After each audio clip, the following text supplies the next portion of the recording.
Nylon मांजानं नाशिकमधल्या एका युवकाचा दुर्दैवी मृत्यू झाल्यानंतर नाशिक पोलीस ॲक्शन मोडवर आले।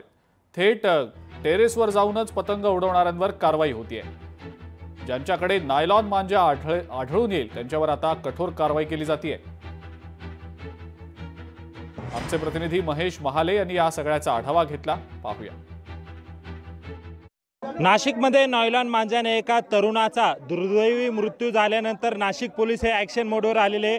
थेट टेरेस ज्या ठिकाणी पतंगबाजी केली जाते त्या टेरेसवर चढून नाशिक पोलिसांनी ही कारवाई केलेली आहे आणि या ठिकाणी नायलॉन मांजा जो आहे तो या ठिकाणी पकडण्यात आलेला आहे। खरं तर उच्च शिक्षित आणि सुशिक्षित असलेल्या पोरांकडनं खरं तर पतंगबाजी केलेली होती आणि त्यांच्याकडून हा मांजा असा जप्त करण्यात आलेला आहे। नाशिक पोलिसांनी ही कारवाई केलेली। खरं तर इंदिरानगर पोलीस ठाण्याचे वरिष्ठ पोलीस निरीक्षक रामदास शेळके हे आपल्या सोबत आहे। आपण त्यांना विचारूया, सर कशा पद्धतीची ही कारवाई करण्यात आलेली आहे?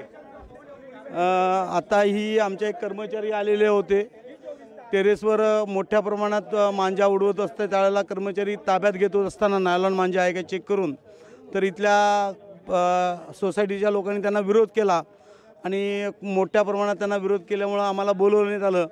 आम्ही मग त्यावेळेला इथं आमचा फोर्स घेऊन इथं हजर झालेलो आहोत। मोठ्या प्रमाणात इथं कारवाई केलेली आहे। आम्ही त्यांच्यावर BNSS 110 प्रमाणे कारवाई करतो, सदोष मनुष्यवधाचा गुन्हा दाखल करीत आहोत। नाशिकमध्ये तरुणाचा दुर्दैवी मृत्यू झाल्यानंतर खरं तर आता पोलीस हे ॲक्शन मोडवर आलेले आहे आणि पतंगबाज्यांवर जे कारवाई जी आहे ती या ठिकाणी केली करताना आपल्याला दिसून येत आहे।